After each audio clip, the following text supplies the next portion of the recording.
mighty, the Lord King of glory.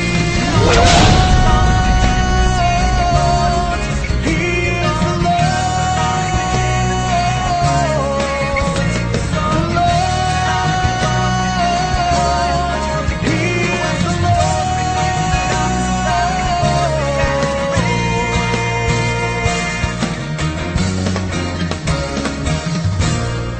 Lift up your heads, oh you gates, be lifted up, you ancient doors, so that the King of glory may enter in,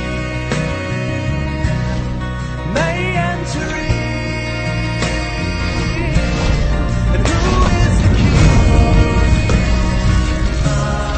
Who is the King? Who is the King? Who is the King?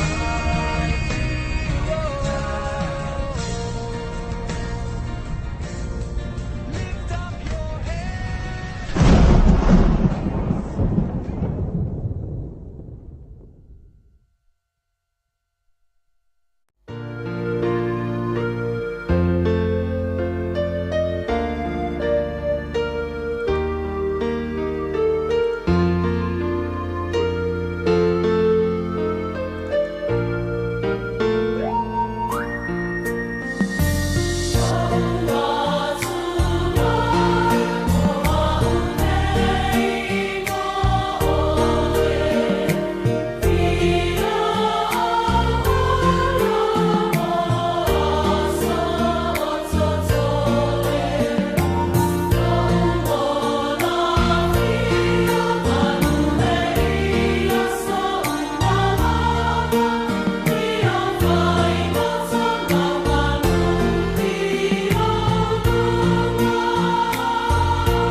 Taita ma, o wanga le lei no mātou ola, ma le soi fua manuia so mātou atu nuku le nei asu. Ka wala whatu ngoa o e toi taitai mai le soi fua o Samoa ma i mātou nei ta ma. Wha awa wina o e au mga anuenga o e toi fia o mātou ola e o nai. Tai lau leo leo, tai lau tau singa, taita mai lau wha amalo longa e o mātou ola. Tai o whalavalava le atua o mātou marolo ai, ta māu mātou whawhetai, ono o whamanianga, e se saa mai pēa i le aso ma le aso, mo i mātou i ia oe le atua e whawahau, wala au ta mai lau fio i le aso, e amata ino le portalami whasoa lau whanau i lungo le ala atu, ta maa wala au anganga pa ia, fio maia e te amata ino le portalami. Fio mai e te whetalaia e mātou whaalongolong. Ka mā, i aru mare mana la uku whola nene asu. Ia ina se loto se whinanga. Wala wala u fio malau whaotanga te mā. Whau ua mea whainga ruenga le tua whaonga ina nguto tama wale wale. E ala tuai lo whinangaro le tua. Tāru whaatasi mai oe le amata ina o Kalami. Pai wina e lau fio. E ume umare manuia. Nā tiaro mātou whaatau wā. Aore ki ingai fo i a te oe. Ono lo swafa Yesu ole matatalo tua. Amene, amene. Ya. Toi. Atalofa, o folofa atu lau Kalami le nei vai ngole aso. Lo mota, mo lo lau. e lava se mea o e maua mai ai le whaasalalaunga ma le porkalame whaasolo lau ala ata I lunga o le nei whaasalalaunga e whaatalo whaatu whaatalo whaatu I tamā ma tina ma tutua so tātua tinu o Samoa a peo na whaia le whaiva o le tāpua ia o le whaiva lo kukua ia ma lo tau mamani e se au ma ngā luenga mo palawina I le tua I so se tu so se vai whaatalo whaatu fo I au au na titofi o le tua ma rātou whaatua a peo na whaafatu ia I so se ala whanga ma so se fio anga ona o le tala ina o le whingalo o le tua o lo avea lava ina tau kia mafufonga o le tua e tala ina luna whingalo ina ia whaasao ina se loto whaasao ina se nganga whaola ina tangata a wale atua ma luna whingalo whaataro whaatu se tamā se tina se uso se tua whawhine e o lava se whanau ko se tala vau lo whapeo na mai mo whaafonga mai ma maua mai le nei whaasala lau mai le nei fo iwaenga o le aso talo whaatu whaatalo whaatu lau porkalami anga le leile atua I lau mai mo whaafonga whauina lau whaafonga anga le nei waenga o le aso ina ia e la ngona le TAUA o le nei fo I taulongolongo atu ia walawa le atua ma lona finangalo whaatalo whaatu le tino keriso whapeo na ia wa o le ngaruenga lava le pasta ia e ngā lulue matutu whaatasi le tino keriso ona AVEA leo se la au malosi ona AVEA leo se tino malosi ona AVEA leo se tau malosi e ngalue ina le finangalo le atua fea lava le mea olo e au auna ma e tautua ai au wale finangalo le atua taua whaatasi lava I tātou o le tino keriso awa ese lava tātou whaasino manga ma mea tātou te ngā lulue ai wata ua I tātou o le tino keriso ona o le whaia ma le whaatino ina o le finangalo o le atua whaatalo whaatu ia whaatalo whaatu fo I uo ma paanga masani pasta I le tātou porkalami whapeo na AVEA le nei ala ata ia e whai ma au paanga mata ai I aso uma maso taitasi I so se taimi ia ua le whangaina o roso I fua whaaleanganga I le upo o le atua wa ele taimi ngā wai a ele taimi e onge ai tātou a ele taimi tātou te fia ai ma fia whainua e leo mea ai o le tino e leo le whale tino a ele taimi e ngā wai tātou le upo le atua e au AVEA lava le nei ala ata ma so se au na o lo whapeona au nanga o lo whapeona tala ina finangalo le atua ia e whawhanga ina lo so I fua ma so mato wola I upo le atua po mea ai whaleanganga ia whaatalo whaatu ai lau porkalami I le nei vaenga o le aso talofa lau I le suafa manu malolo tātua li o Iesu Keriso ia whaatalo whaatu fo I le sunga whawherainga au ona le atua lo whapeona whai mataitai ma whaatono o le ala ata o le Global Kingdom TV ia talofa lau sunga Pastor Mike malole soifua manuia malole langi mama malole whaamalosi I le atua malona finangalo ia le tua talofa Samoa foi o aingo le tua toi o lo fatu nei vaenga o le oli ia I tatou au nanga whaau I lewa yaso ma lewa yaso ia e taitonunga ia o lo manuia I tatou ia lofa ma leanga lei o le tua ia e watu le lima whaatalofa ia I le suafa maulunga suafa au le lei o Iesu nei yaso ia o lo maua I pea le malosi na nei ia tātou te ngā lulue ai mantua so se whaiva o lo tātou ngā lulue ai tono a inga ia mai se fōi o le wala awa le tua I lo utou soifua o le tātou au nanga le I le malo le li ia I whaatalo whātu nei vaenga o le aoli ia I lau whaafonga fōi ma lau mai mo sila mai ia I lunga o le tātou au nanga whaatalo whātu fōi lau sunga vai whaatai mo le avnoa alo malo se fua whaatai Pastor Mike ia o te lola mo to tele I la to ia o pasi atu I lunga pasta ni leo whaatalo wha ma whaafeloa I mai ma muli mai le whaamanuia pokalami ia o le ale to lau ina o tō suafa la o le tala masani ne I misi ona ele maua leo le anganga o le pokalami ona e whaitawina leo ma ua tangata whapeo le TAUA to lau suafa ia mo lo ingoa ia ana e mo moli mai au whiau tustusia a te loa e le lilo o e le sila whanga le atua anga le leile atua whaamanuia le atua I lau tāpua whaamanuia le atua I lau whaafonga Hallelujah. O mavaile na vai aso. Sa tātou ia i le whaamanatuina o le tongi ola na tapena Iesu ke misoro tātou li whao. Hallelujah. Peo na tātou tala noi. E iei i le ese senga o mea alofa. Pasta. E iei le ese senga o mea alofa. O le mea alofa e te fōai. Ma lou wha moe moe. E maua ma isi si mea e te aruma o i lo maota ma lou la. Amen. Ma le mea alofa e te fōai. Ma lou loto atoa. Hallelujah. E peitai. O te reiloa pe wa ese si o mawhai o na whaia le mea alofa na whai mea alofa mai le atua i loso i fua Amen. maso maola. Le mea alofa la lea le na whaatino i le atua le vai aso le na tēni. Na ia au mai ailo na atari i pele to atasi. Ina ia le whano oe, ia mai maua fo. A ia tātou maua uma leo lai whaamavatu. Ai whai mei Jesu e le sawa tu lava se tasi dokta ma. Pe a le ui mai atea. Ia le nau mawai atu le nau i aso fo i leo le vi inga i le atua. Ia, ai au na tātou langona ina. Apasta. Te ofo ai se tasi. E leo whaapeona langona ina le tongi ola. E pei au na i se whaasoa se tasi. E leo se tala whaafamo. Po se tala fatu. Le maliu o lo tātou ali o Iesu Keriso. O le tongi ola.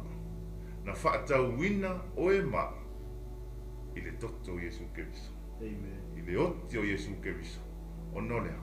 Pai mai. Ua sau Iesu. Ina ia taua anga salaina. Ina ia taua mia tonu wina i tātou.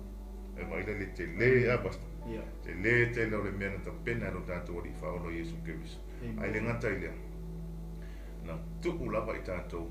I to tono le mawhauwhau. Ma le whina ngalo le atu. Ina ia le whano le pale ali o lana ngaruenga. Hallelujah. Ia ngā oe sa moa mai maone. Na whaia i le pale ali o lana ngaruenga le atu. O le whaatusa o le atu. Amen. Le alana wa ai mai le atu o la tātou o atu a le wha le tonu. Ta pena loa. Toi ta pena e le atu. Le wha o la tanga. Toi sa unia e le atu. Le tongi ola. Ia le nau ma vai atu le nawa i aso. Tari tonu na la ngona umai le au kewisiana. Ia ma sa moa ato le tā ua o le nawa i aso. Amen. Ia e aua ona tui atu pea. Au na le atua i lo fai toa i le aso ma le aso. I le aso sa ma le aso. E tā lai atu pea le tala le lei. Ia ma le fina ngalo le atu. Pei an fai mai Jesu na launga mua. I nā sala mo ia. Ua lata mai le malo le atu. E ma whai ona tātou sau atu le malo le atu. E whai tātou te sala mo ma le wha maoni. Wha mawalalo tātou loto. Ta lia Iesu e avea mari mu whao. Po le ale tele ma le wha le tonu. Le anonoa i o wha le tonu ma sala na ui ei lau sa walinga. Tele wha whita auri, tele whita mu whaingata. Ai o le taimi ai wha mawalalo i lo loto. O le taimi ai te sala mo ai. Ma e ta lia Iesu, ma e sa vali alo Iesu e peona poloa e le apostolo Paulo le Kalesia Filipi. Fa awa o yalo Iesu. E ai le talito nunga sa mo. Tātou te sao uma leo la whaama. Pea whai e whaama walalo tātou loto. Ta lia Iesu e whai maari ma whaola. Ia ma tātou sawa vali alo Iesu. Lenga iei lesi tangata pasta e ta lia lo Iesu whai mea o whaola ina nofo lo tu di manu o lona whali. Ai watu lesi pōla e pitas. Alo le omi al whaola ina ne. Ia, ala tūtū mai whafol whakalaku ea. So tu la tu tasi e vai ngai no atu. A tau tuana o le taimi a te fisi e lo lima whapea Iesu o AVEA oi e whai maari ima whaola te lo te mina lai wha mau e le tu e lana apira o tau tinonga no. Amen. O wane i ngalo ia te tātou e leo se tangata le atu e tala peloi. O le taimi a si e o tātou lima mwhai atu Iesu o au le nei mo oi o au ta lia oi whai maari ima whaola. Tusi roi lano e le atu. E ngalo la ia oe lau tap tinonga. Ai le ngalo i le atua. Lau tap tinonga na whai atu ia te. Whamanatu ai leo. Por kalame ia te oe sa mua. Ia. Ma woma paanga. Ma ahi lau tap tinonga. Mana tua le taimina e tua i luma o le whai whe au. Ma e whai atu ia Iesu Keriso Iesu. Wa ule ni. o talia oi fai mari ma fao ia le e basta isso o popo le ata tele io o tu le ta fa so ale ne as malo ia le li o nei vai ngole o so le sa no nga vai ai la vasi to tele o le malu fo le tu no mal ai ngole tu o lo tato fai ngal wenga fa tasi nei as amen ia ai nge I mea ang ia wa misi se ingoa ia o nga fai le mala pe o tato o nanga ia angale atu le tua ele o pomisale langi sila fia le tua lo taimi fa no ia e te fa so ai le upo le tua e te share ma share atu le upo le li yo wa inga o lau fa na o ma tua ia e mai so se tangata la wa tato te fa sala la wina ai le tala le lei e lei la va se isi tala le lei nai lo le upo le tua haleluya tato te tufa atu I le tino ke wiso le ainga o le tua ia me se sa moa ia leli ia ele whangaloina fo I le misiona tato o nanga ina ia tato tala I tala lei le upua le tua ia io tato ainga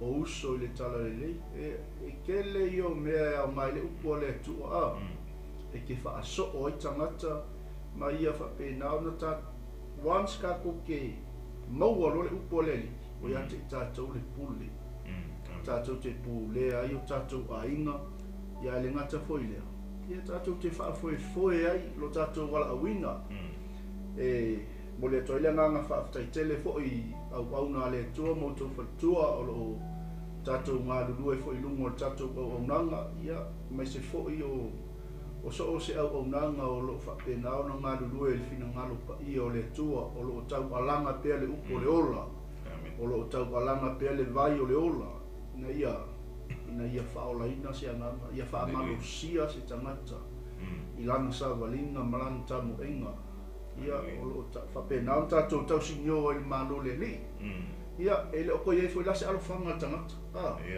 kako wawa ai e ngai kaimi ia wale mfainga ko koe o aku inisi atu nuu inisi pei ona iai fo ia nai tau sanga umbai ia leo fo wa au maile nei au ala wabi kako ke fola I tala lei so ele koe ia las alufanga tangata keimi e ke kua iluma mfo Faamasino le tua ma failo Faamasino ia no excuse ele ko ia se alfam misi aku ngei e maua mai o le si au manga le speak misi mai le si kulangi maua mai le si au nanga ke le yo le ainga o le tuo lo ngā lulue mo le whalau tele ina o le malo le li ele ko ia las alfanga tatou tangata Samoa fai ele tuo Samoa so soangi Samoa fai ele tuo le palangi so soangi e whaolaina palangi mea uli ia mo so se tu ainga tangata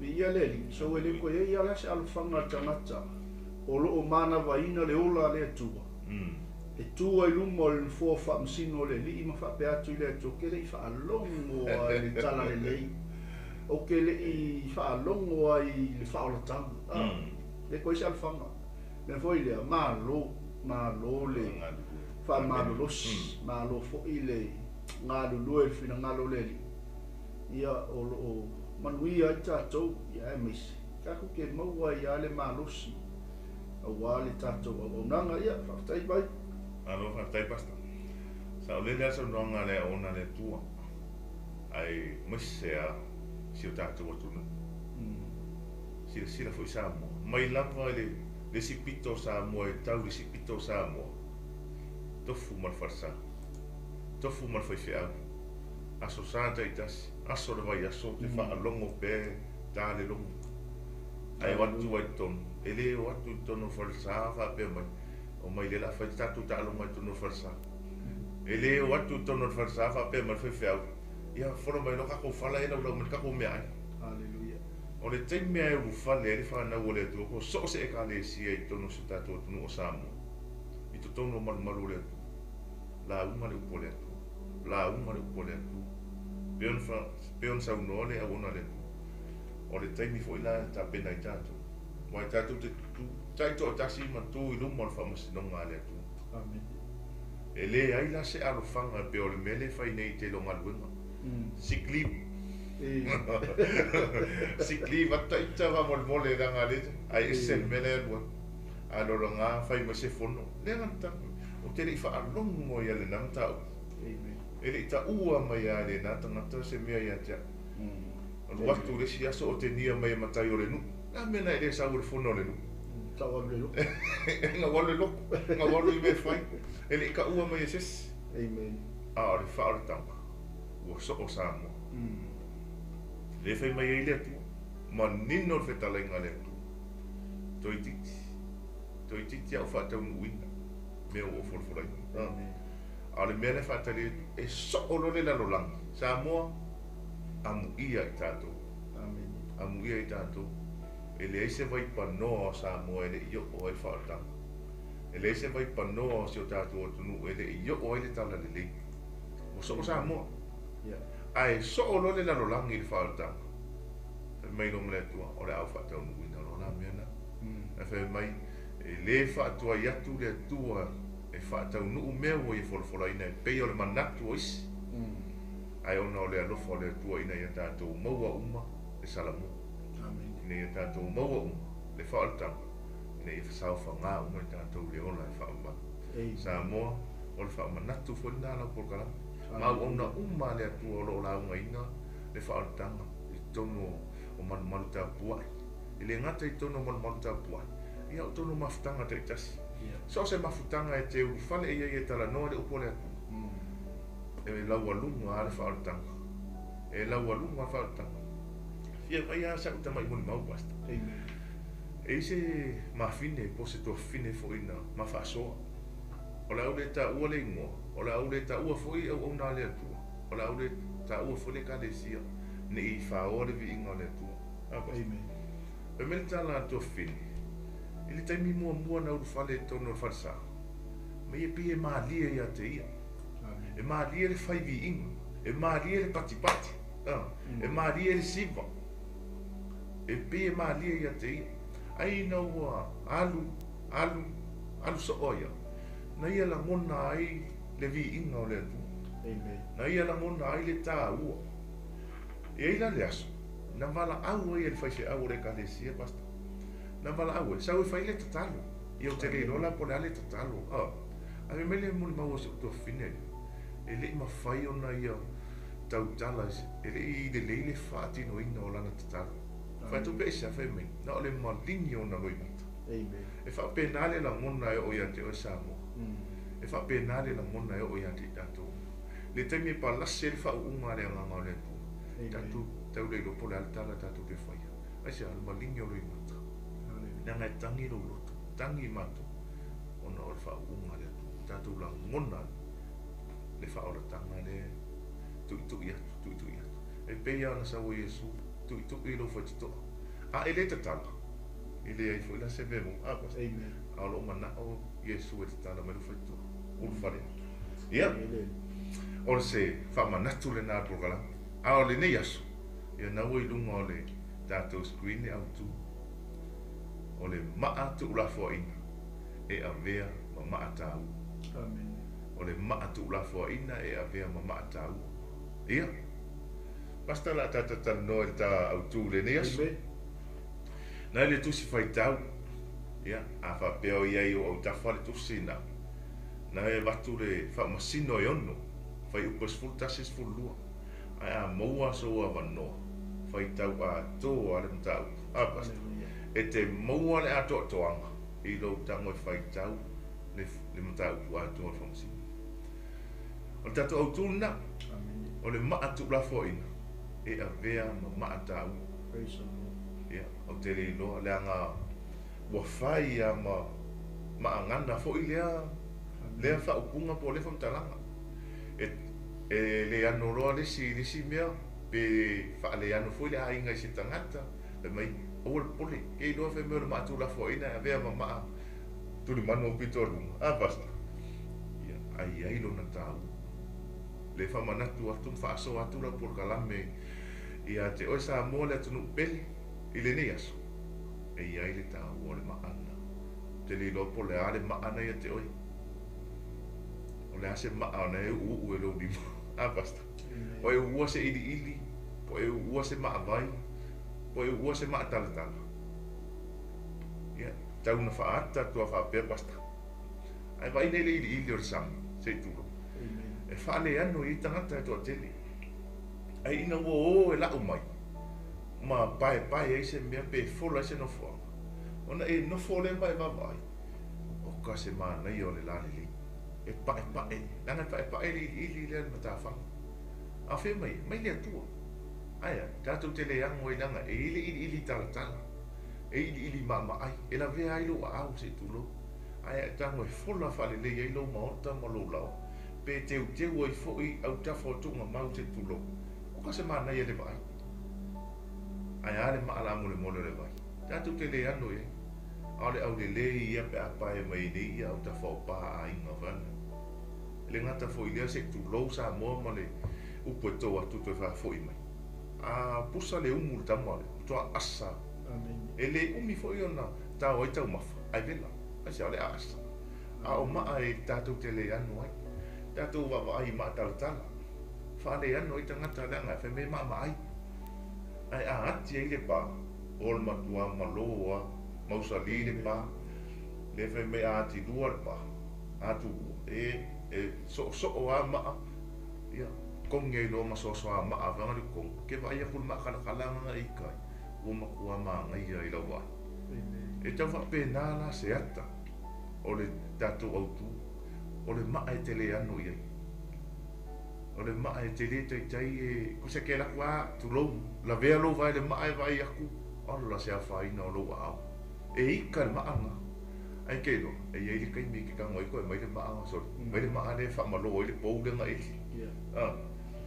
Le fai mai e tala mai o le maatu la fo ina e vea ma maatu li manu o pito o runga tu funga whawhale. Ia la tātou wau mo more tusi. Ia tātou to e tala noa atili aile. A mai so manatu. O le tātou whaasoa. A vātu au mai. Langa o le fina ngaro o le atu. E tātou te whaasoa ai ai. Ia la tātou whai tau le tātou tusi basta. Faamasino e ono. O lona whai upo e sfurma le tasi. Ia ma le sfurma le lua.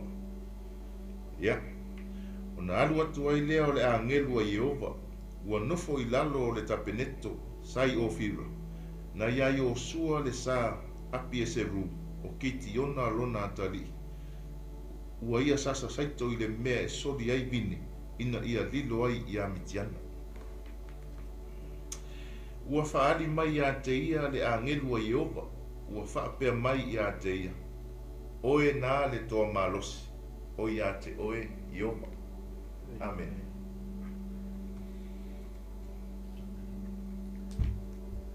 Nā tātou tala noa rā tangata leo pitiona. Au te ilo se tala malama a basta. A te ilo e Samo. I le i amana ia e keitiona. O ia o se toa marosi. E le i loa e tama leo ia se toa marosi. Mea foi nana le amana ia ai. Ai wa ai foi tutono o le nu o le tangata lea. E iei ala la whanga se o tātou atu nu o Samoa e whaale ano i tangata. E mai i le tāua nā nu. Ai sea, langa fo i o le lifa le fina ngalo ma le tō whaa se o tātou atu nu. I nu una whai mai o pou nei o pou la unga, mea uma whapenana, tutupu mai e tala tuu me whapena. Teilo, te tai mai nā lau fina ngalo Samoa. I le ukua le atu. Amen. O le nuku e le i amana ia e tangata i tō tele. O le ainga e le i amana ia i Israel. Aia, na sau ia i le atua. Te loa sau le atua le ia kitiona. Le fue pepe. Mantua Samoa me wana whai aso ia tamiti. Sasa sa lor pepe whai tau. Ai po ia te lea na pepe whai e mau. E la se ka male mena whai ato ina kitiona. O le tamai titi leo kitiona. Me la sasa vini. Hallelujah. Amen. La sasa saito. Mai mea whai e tamalo. Ai te ia. Le whai atu al tangata ia te ia. Oe nā le tō malos. Wa e te i se whai atu se sia te oi. Wa ye se si wala tu fe tu te o na se fai fia. O se fai fia au le mana. O se fai a o se tu siat. Wa ta tu te le loa po le alo wala wina. Wala fo le mea no fana te no fo maoi. Ale na ta tu tala no ale tu langa le pe na i ta tu o le ma tu la foi. Te do ile ia mana ia ile u le ia manasi. Fa fenta tu lo ile ia mana ia. Fa me le tala a kiti ona le ange. Mai ele ali ie. O te la vea ina e Israel inia. Fa me kala kama kiki. Fa mo le ale tu fa fe wa. O la me o ke la vea e Israel mai amkia. Ai mon ko le me le anga Israel na fa. Nga la yo fa tanga ile tu miti ana. Amen. E mulle lo ya Israel tu tanga fit. Fit tu tau tanga. Ai lo. Me na e TAUA ai. Lo le yo oi. Langa fai mai le tala ma le mau tau AVEA si o tātou atunu. E pei e patino a le maatu la fo inai. Me fo ana le fai e tangata. Tu sai le ano, ele amana ia lo e tutono lo a inga, tutono whaala putupotonga, tutono e ka le sia, tutono nuu. Na e whaalongo lo le peti whaafonga sa mua le talana. Mo tu la fo. Ele ano, ele amana ia tangata. Ai aunga le te popole pe a whai o oe le tupu ai le mea lea. Le whaasonga na por kalame ma whai atu. Le anga o loutari tonu i le atu. E whaaya ina oe le atu. E whaaya ina oe le atu. Le anga na pulea e mitiana ia Israel. Ina ua, vai atu mitiana. Vai atu Israel. O te le wha le tonu. Te lo nana lafi Israel inua. Mena whai taua atore le mata ukuna. Ona e iloa le mea atone tu. Na toe a langa leo Israel le atua wha mole mole. Wha aola mai mātou. Aia. Ale mea na le iloa Israel lo la tua tu. A saulo le atua. Le alu se tangata mālosi po se nu te le apasta. Le alu se nu a pea. Ia. Tauloa se mātou ala la whanga i sa wa. Langa te le mātou nu sa fotu. Ele isaula le tua alu sa fotu. Ai sea. Langa te le sa fotu. Te le tangata marolosi. Te le tangata tamau a inga i tono sa fotu. So se mea te ese sa fotu. E tasi ale tala tangata. Nu ola wafukasi. Nanga ole nu una mua whena nui. Ia. Tauloa. Ao le tala tauna whaata whapena. Te loa. Te le i ole nu ula sa fotu. A saule tu alu paia. Alu paia va aile tangata la alu fea. La ta fao i ta i manga i paia. A va ai le nu ule o paia i tane o mato. Sta mai nu ua. Ole au le leia. Ole au le leia o si nu una. E ei nei ona tangata e whaale amana i e tangata. A ole te mine. E ei tangata ole nu ule o whae aina le tu. Se ata whaata i tai o tamara o ki tiona. Whai mai tala ki tiona. Leli ie, o te lavea ina e Israel unia. Whauta mai, ua tō pito o na whaatau waalo a inga i manase. O wau fo, o le au pito iti le a inga o lota ma. O ia e pito le iti. Apasta.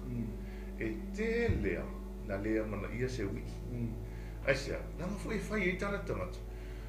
Ia langa lewa telo e fa nga tanga tala van le wi fa mo o ale e tele na le am na ia sta nga ta upito titi e tele fo io na se la ngona se leo o se tanga tala titi to tono se mea a fa io o tela titi to no matu e kalesia se a tala ai sia le nga tala Tauloa taufi mai tanga matu taufi mai tanga mautofi mai aua te tala noa mai e tele i o mai mele mātou te iai.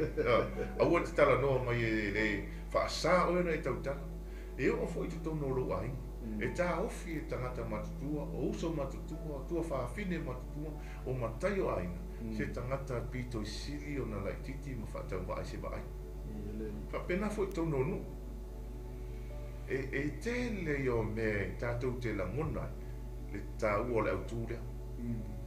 e TUULAFOAIINA ai te role tala e iei le mea atoa mai ale tala le ina wala mea ina ua whaeaina ma tō fia e le atua ki tiona na whai le atua o te ia te oi o oi o le tō malusi wai le roi ki tiona o ia e lawea ina i sarai na tali tonu ai mai le tusi olo tele o mea na whai e ia ki tiona i le atua wha mole mole a whai o oi o Iehova wha atali atu la isa walu e maise mea lea ia sau sau le atua whai a ki tiona wale le alu la sau e te nofu atua i i to yo o le si mea nala au o whai mai ki tiona i le atua wha mole mole a whai o oi o Iehova ia wha amango la le mau ai wha susu ngā fulfulu mamui ia ka mole akua koe whai ia koe o le sime whai mai ki tiona i le atua a mole mole le atua au ai te ita mai a tia to e tasi la wale mea te mana oai ia wha susu le wau ai wha amango la ngā fulfulu mamui na whai ai le atua mea nā sa moa e tā ua o le sila whanga le atua o le alu wha tau waa o le ale lea mana ia o oe tangata e loa e tango mai a le atua uuro lima si i mai a oe si i mai a oe tangata ia na whape nei mai a te oe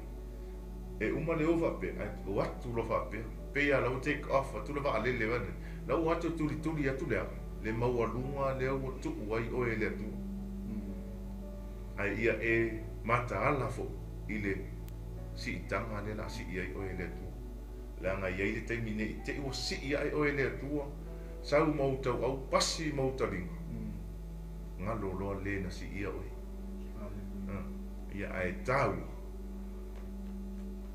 loa mafuta le upo le atua langa iai le whatau wa ai tu lo wale e iai a le whanu o no tala tangata e iai a le e vai alo na ia loto ma tile iana nofo i lai o no whaamata langa e matu e tangata sa moa le atunu pele whaamanatu lau por kalame ia te oile ni aso au e te nofo tuli vai o le ao ngā tonu ana o tātou tuli vai na mai e le atu mai se pito tuli manu o lo whare tuli vai ta taro i le atua alo whamai e whaafafonga ina i le atua lau te taro e loko le a le whai mai o le whawhine le anga o le whawhine talitani o le whawhine o nu ese nai a Abraham o le amatanga aina na whaafafonga ina i le atua sau le atua maua mai a kaura ka wo le vau asia na TUULAFOAIINA nai loa e saura ua mai a kaura ita lo masara a oina whai o saura asia uto ita la ia te ia tanga basta tango atua le lo matua saura tuli e tuli atu le fine lea ai sau le atua whaafetau i le vau amen en Samoa au e te poli whamanatu lo por kalame ia te oe ai tā ua lo i loa o oi e tā ua lo i loa lo tā ua i lumo le atua pasta ne umi na ua se taimi ia ia le tua malo le paso le vai no le uli ia la vale ali e se le tā ua o le tangata amen foi lea sa tatou whalonglongo foi mai tuto ai la fionga ia le tua e lei lava seisi na sau whaafeilo i le tangata ai o le tua amen o le mea tā ua la leo ke fia kurikulia kui lau whaasoa vai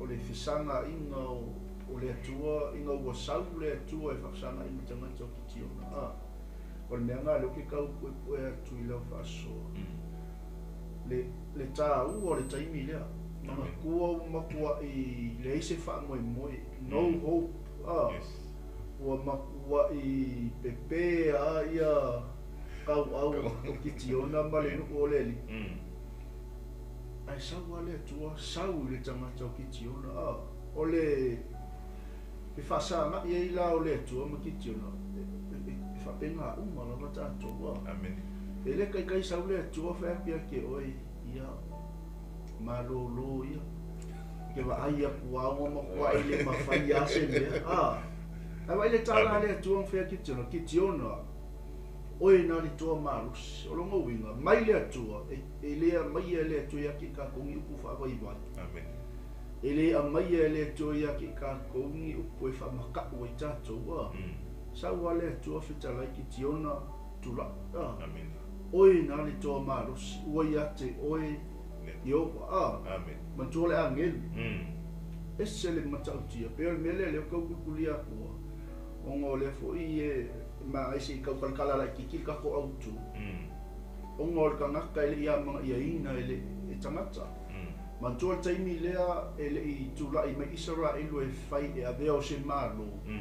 O le tai mai e Faamasino le nuku.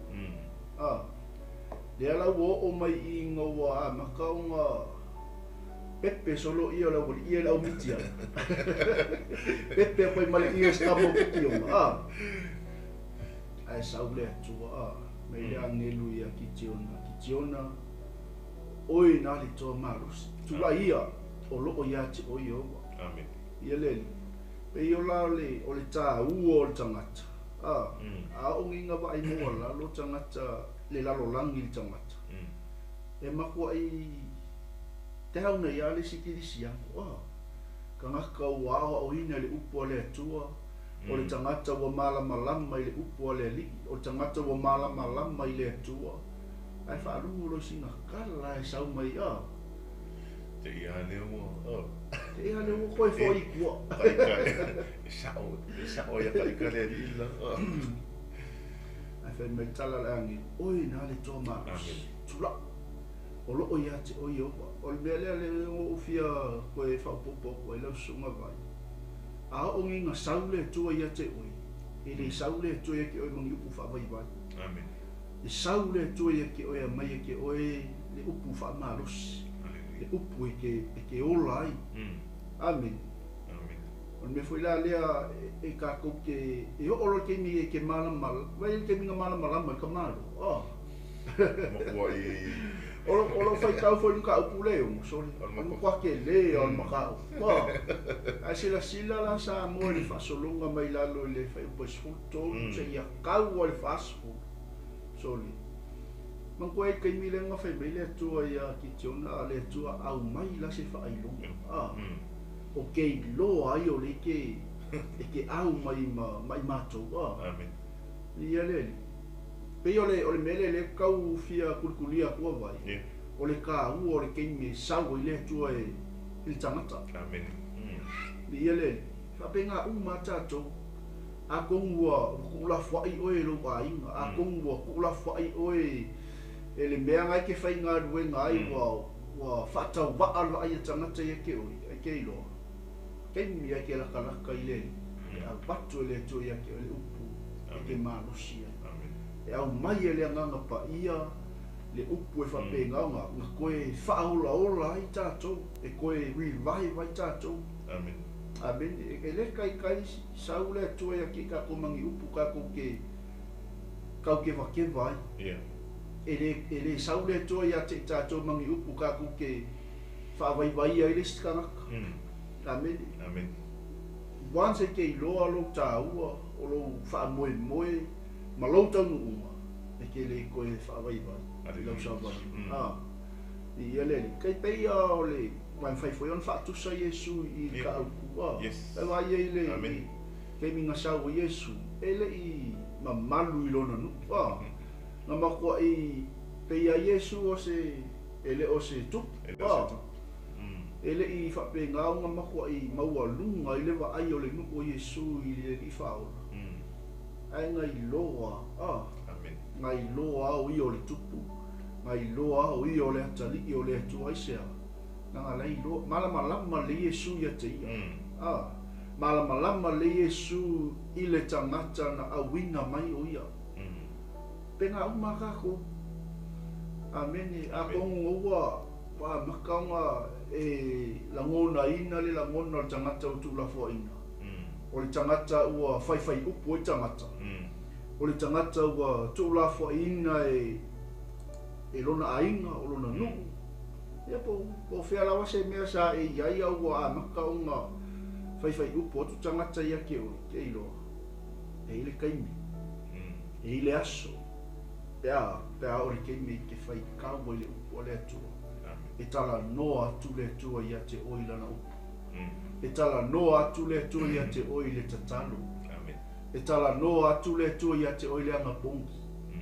Awal ku lafua i loa oe ka amilo so loa.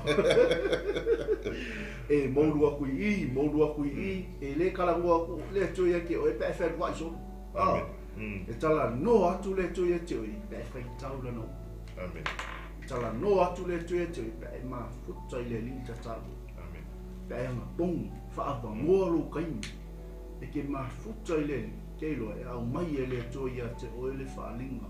E au mai le atua ia te oi le whaata o tonga e whaafoe ai le mea ngai ke savali ai. Le mea ngai ke ingu ai, le mea ngai whaaui ai oi le atua. Nanga ele na ngai ia solo le fe au sa male angelua. Oi na le toa malos. Vai, ele sa le toa ia ki ka komangi ufa vai vai. Ele sa le toa ia te tatou mangi upu fai fai. Ele sa le toa mangi upu foi lele makua i ku o ia ka ko ila. Sa wala angelu fai mai ki te ona tula. Oi na le toa malos. O lo o ia te o io wa. Sa mo fai foi e fa fonga me ni vai ngole. Ole o fawa wino tatou o ona. O oi o le toa. Toa le tala le lei. So o se sa mo po le ala pa le tūlanga nei te ia. O oi o le toa o le tala le lei. E a mata mai to tonu o lo waima. E a mata mai to tonu o lo. E a mata mai to tonu o lau e kalesia. E a mata mai to tonu o le atunu una te ngalue ai. E o aku lau kampangi. E o aku lau fale fai ngā luenga. O oi o le toa o le tala le lei. Ke moli mau. Amene e te tatatalo i tangata. Ia leli, i kau le kulia se i kau whaai e se kofi ake oi. Praise God. Ia leli, aia, a o le keimi e ke maa futa i le upo le atua. E ke malama lama i le atua. E ke malama lama i le na wala awina oi. I le ise me to e tau fia oi, ta la i le tala le lei. Le ise me to e tau fia oi a, i wha so o tangata. Amene. Ia leli, la ngā vea lo tātou maso o monu. I sala lau le tala le lei. A vea kākou ngā ongi ka ngā ka loku ma, a vea kākou ma moto tangata. Ia ngā fia kā ke me loku, fia kā ke me o lea ministry ma lea, o lea waia. O le wa ainga. A vea lo e maso o monu. Pe kimu, pe la, eke au na i le atua le mea ngau wala au i le atua i ake oi. Amene, po le ale whainga kāo, whaafi kāuli o ngā duenga, po le ale whainga kāo pōpua ngā o lo wala au inga. Eke alua, aise a leanga wala au le atua i ate oi. Ia leli, o oi nā le toa malosi i nā tula ia. O loo i ate oi owa. Peo singa mea lea ngau fia whapopo koi vai. O le ka o le kaimi le nga sau o le angilu ma fe au. Ia le kaimi le maku wa ila lafi ko i pepe a ia la usala e wa. Le apa fai ka ko i fo so le kaimi le ele i fa vai ia le malo Israel o se malo wa. La tai mai Faamasino le nuku o le tua. A vai foi le saiko le. Manuia o mai le fuanga ia ko i peo fo tanga ko i fai kio fo. E fa pe ngā le soifuanga le kako ke ai. Kako ke ingu le lei o le atua ma le matango fi o le atua. Ai ngā o ngā makiwa o lau. Pai le alu foi la ia le lo. Ngā lua misa ma ko inga po lo makua ke ia le wai le lo kun masinga a fo. O le to. When you know your purpose, when you know who you are, you stand on your ground and proclaim the gospel.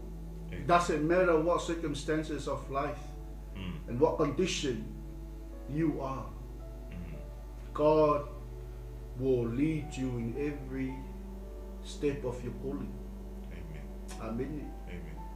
Malama loa, leia masisi, ele koe ka, ele o ai ele ka ngaka e whaala me lawe e ki o e kere koe popole ai.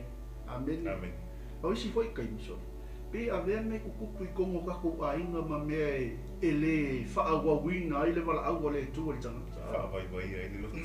E whaapea fo yo kou sila mai ma kou mai moa mai. E re ingi me kukupu ia ma ua ma ai. Ai ole tā ua, ole whaafutai fo I le tu I langa ua. E whaamalo sia I pe I tātou. Langa le kaua le kaku kei ai.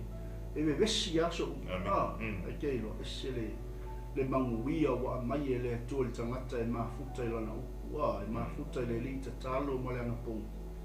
Ole ali me pisi fio kaua e ala I lunga ke me ka I o ke me ole au nanga. Amen. Wo ke me uso e fainga ruenga. Wo ke me sau le prayer intercessor. Wo ke me sau le fonka kalo. Amen. So mongi nga. Ole to moni na. Tangata moni na wa ye li. E le koi fa vai se mea. Hallelujah. E le koi lalo se mea. Ai sea langa ua malama I lona TAUA. Tātai. Ameni. Malo pastor. Te loa Samoa. E loa le atua tangata palai. Tinga na whaile atua ia kitiona. O eo le tō marusi o leu te ia te oi.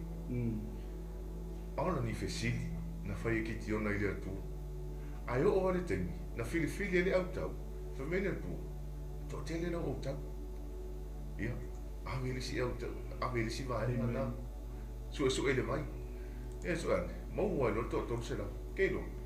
Família tu, ola o tau nai, te mo ki tio. Ai, pala ai. Na pala ai ki tio, fa fe dai lo pala ai ki tio. Dei lo. Nai lo le tu. Ola ele o seki a ki tio na ta ile au tau to se la. La mal ma fo ki tio. Ola, fia afe dai o mitian. Fai mai lo le tu ia kitio.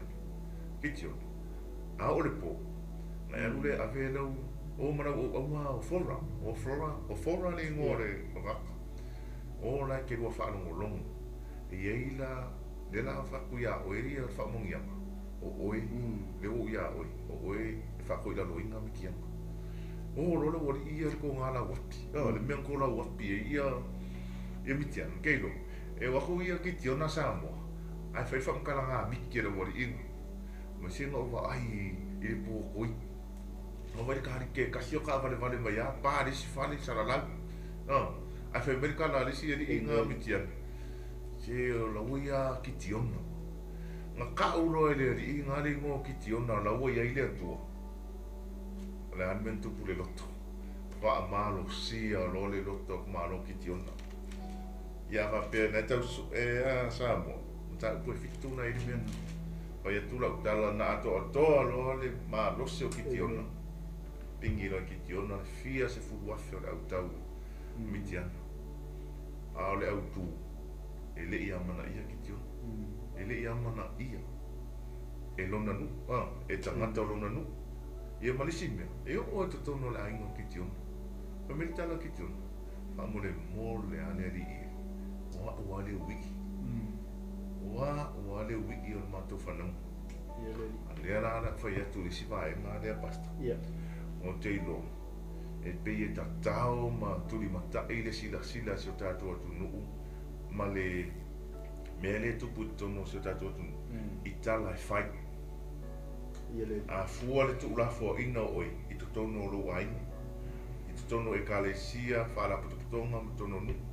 A te lo Samoa. Oi ana TUULAFOAINA oi. Ne e fa pe mai o tele tu tala tangata ia te oi ona vele oi mama TUULAFOAINA. Ne ia. E ia ale taimi. E TUULAFOAINA e tatou. Ai sea ma fu mai o tatou manatu ma fau ma mona. E faia ina alu oi la mona I taimi uma. E faia ina alu oi manatu ma lau ma fau I taimi uma.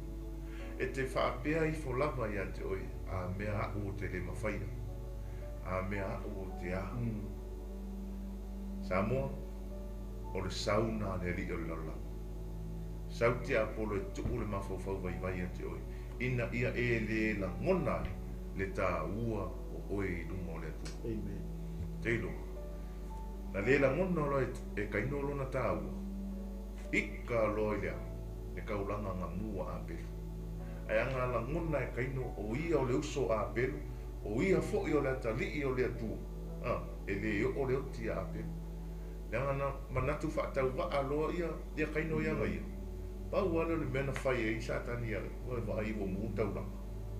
Le anga na wha so oso, o le oso wha inga le na AVEA kaino, le na mafua na o le oti a pelu. E TUULAFOAIINA ia tātou e tātou, ai a sara. Pe melita la sara ia apula amu. O te le whanau mai le atua. Nani ta upo e wha.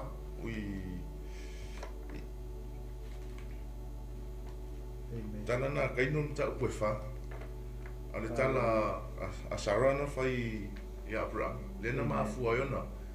Ona tango AVEA ia lana au ona fine o akara. Whai a ina. TUULAFOAIINA ia. Ona la ngona. Whai mai o ia le whanau. Ai le lo, o le plana le atua. O le whawhine lea. Po le lo matua leo sara. E whanau mai e le tamu mana wholwhola. Ai peta. O le la vaa si lo matua o sara ono sai. O le la vaa si lo matua mai e ta fia whanau se tulo. Fia maua se pepe. Aia, o lana. Langa o le atua. E ia taimia le atua. A basta. A o le taimina le atua. Nai mafua ia. Ona e vai nea oe ma e whai mai a oe. E te le mawhaia. Hallelujah. Tātou wa ai le tofi o lo matua. Tala ta mai titi mai mau le tofi o lo matua ia e sau. E sau mo. O le mai tala e sau. O le a ea lea o ngā o le tofi o lo matua o lo ia tia. Amen. Kopo. Sau ia me sau mea ai e waku ma o e kofi o lo matua. Ua whai ma angana le tala ka pia. Na whaatau ai le mea ai le tofi o lo matua. Ai aisea. E le i manatu ma mafa. E sa. O ia e iai le whamundianga. O le tofi o lo matua e palasi e whamundianga le tama. Ia lera tātou te i ale whai mai na whai e silo matua o Rebecca lea. Ai manatua. Langa na mua TUULAFOAIINA e sau. Lona tofi. Amen. Ia. Lona tofi la nana TUULAFOAIINA. Pe whai mai ana TUULAFOAIINA. Te loa vai le au TUULAFOAIINA. E avea mo matau. Na whaamanui ale to ina o isa akpo i lona tali i o e sau. Whapena fo i a sara. Po sa rai mo sa rai na taimia pas. Na whaamanui. Na TUULAFOAIINA e le lo matua. Lona ia la ngona vai na iei na te le maua se pepe. Ai muli ane. Sara e te tō se tulo. Tena whanau mai lo sta mo isa. Ia e ai fo i sau o sa waringa sto ino isa ako. Ai. E laku yo ia Abimeleka. Sorry, e ngana ka ai mai ar ka malo Abimeleka wa. Wola le nu. O tele me o fai to ino isa ako. Tango lo tuli. Tango lo Abimeleka tuli isa ako. Hallelujah. Ai ngalo i fai mai le tua ia isa ako. O la o fea ngai ngana fai a Abraham. E ia te oi. O le manuia na tuu ia Abraham. E manuia ai oi. Lela se me vai le tala le fai le tua mea umma te tu ai vai tango i lima manuia. Manuia na wherua i mantoina leo isa ako.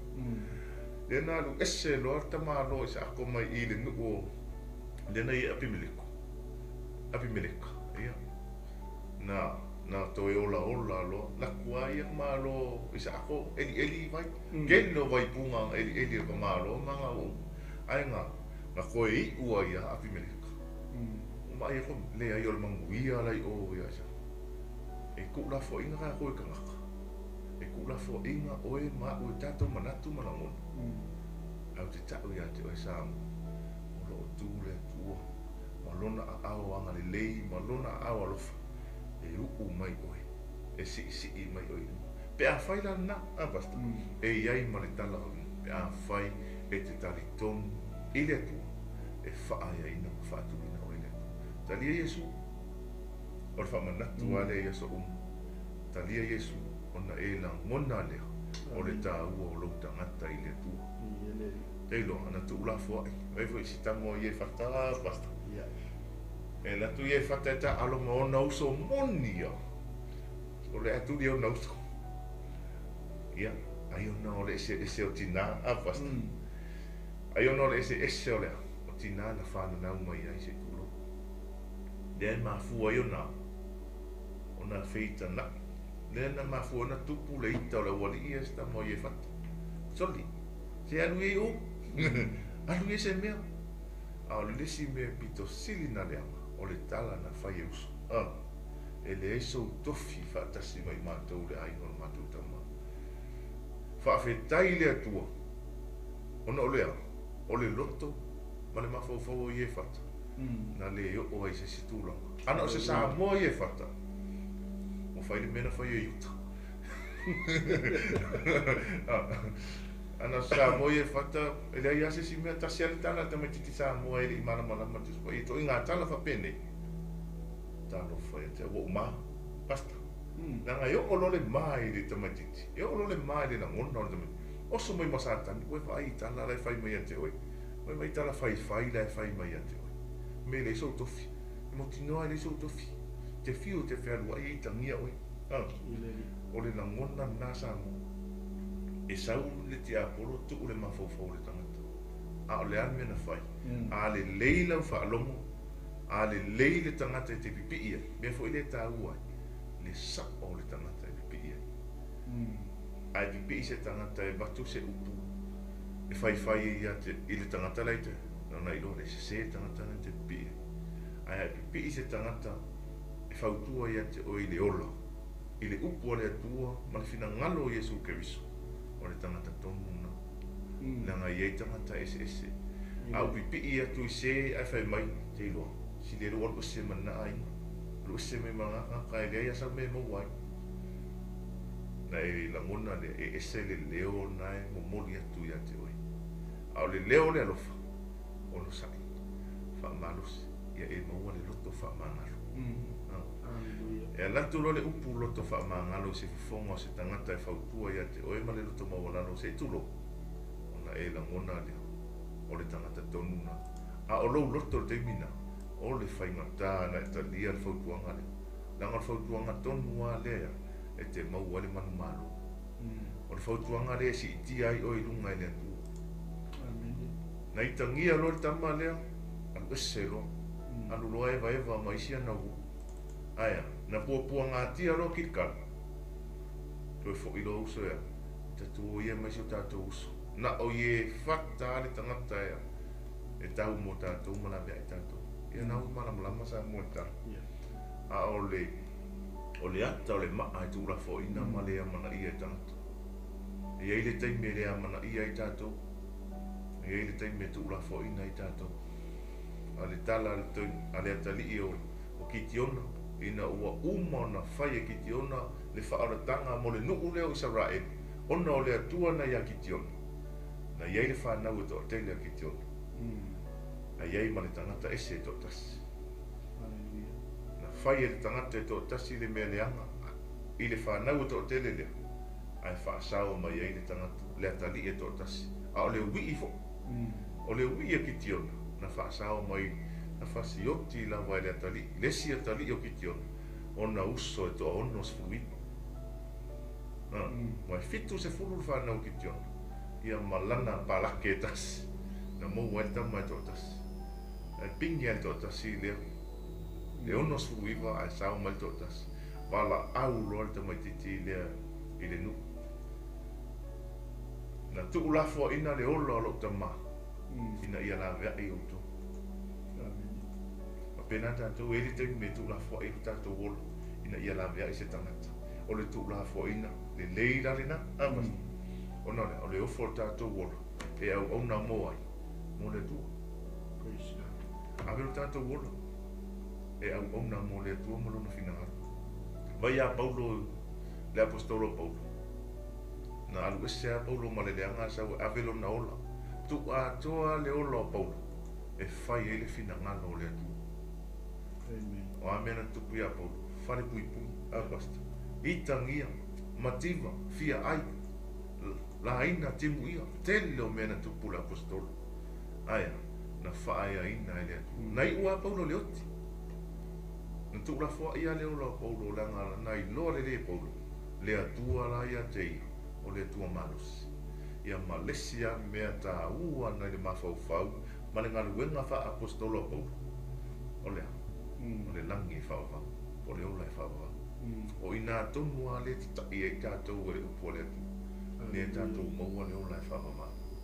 le ngai e tai me fai ai tapu inga i lesi tapu inga o lesi tuulafoaina pito sili nana na taatele i te tono se o tātua tunu o le fai o lotu i lesi lotu ai ngalo ai e le fai mai le atua a mea o mai la le lotu le fai i ai o mai le lotu le fai i le ai na o oe a le ekalesia le mana o mai le atua e te iloa lo le atua e iloa fo ilo le mea te one sa vani ai pe ana sa unore ona le atua le whaolotanga ma le tuulafoaina o i tātua li o Jesu Keriso lea na feanu na fai upuleanga masasa na lea mana ia o le a le tele ma le ano ano ai o mea le lei na fai e Jesu Keriso whaamanolo mai fai vavenga tele mea na fai ai na inosia e tangata na tuulafoaina e ona tangata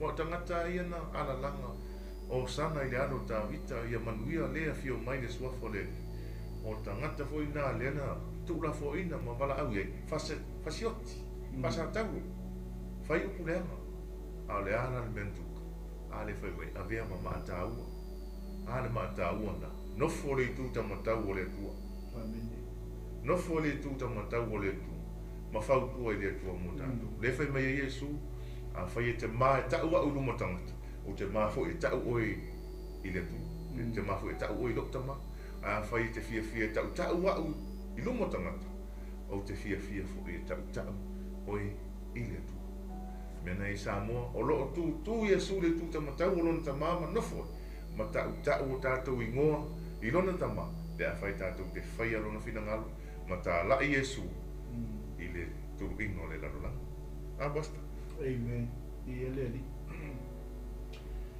malo haftai mo le no vai e sele TAUA o le mele ua tato ia o le lei o le tua amen o le upo le li e na te whamalusia i tātou kapu ke la ngonga la wale kulanga le kapu ke ia e au te mi tātou te whai tau e le upo le li e la si kaku koe kilo i le tangata o ki tiona aia onga o le mantole pengo o whaiatu vai i le tala le tangata na whai le atua le atua au mai la se whailonga le ala kango e whai tau atu le whai ule sulfitu kako asol solma lienga ie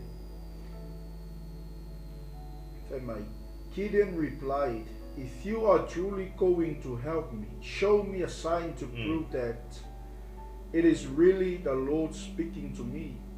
Don't go away until I come back and bring my offering to you."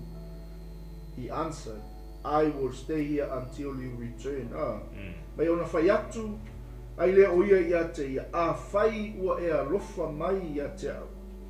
Ia e faia se whaailonga moa e ilo ai o e lava ua tātau tala mau o te whaatonga atu awane e maliu ese i nei se ia usau ia te oe ma o au maila u taulanga ma o tu ina atu i au luma ona whaapea mai lea o ia o te nofo lava se ia fo'i mai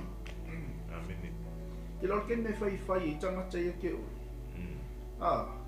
ke o keimi e kau ai koe ia le au kau wai maa ia te oi keimi e ke le anga le melenga o ngā kupu skamo ki ki onga na makua i koe au mai ai le mafofau ki ti onga o ngā ia sau se a inga le anga se a inga i le kau aloa o se a inga i makua i see the pattern na makua i iai ai le mafofau ki ti onga wa kalikongu i le mea nga kupu mai ai wa kalikongu i le mea nga whapenga nga whawhailele mai lona o langa e le ngaka i lea nga makua i low wale self-esteem o kaka kusa wa ngofuanga ia makoe whaamaua lalonga ia wa le i loa lona tangata wa ngalo ia ki tionga o nga ia o le panga o leva nga tofa ele tua